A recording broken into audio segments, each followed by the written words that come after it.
tutto quello che ha scritto, che ha fatto, se è successo qualcosa l'ha fatto sicuramente in buona fede e non pensando se sarà vero. Quindi, se ha preso dei soldi non li ha presi con tangenti o quant'altro, sono tutti fatturati, quindi non è, se ovviamente tutto questo è un conflitto di interesse diventa un problema che lui non l'ha fatto in cattiva fede. Ecco. A parlare è Giampiero Trabuio, amico di sempre dell'ex assessore Renato Boraso, detenuto da 3 mesi nel carcere di Padova, l'unico dell'inchiesta Palude a non essere ancora uscito.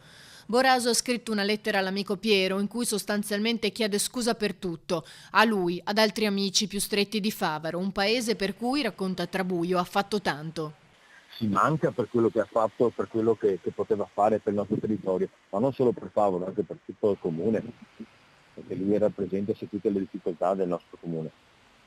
Senza interessi, perché non ho mai sentito una volta che abbia detto voglio qualcosa in contropartita, no, mai.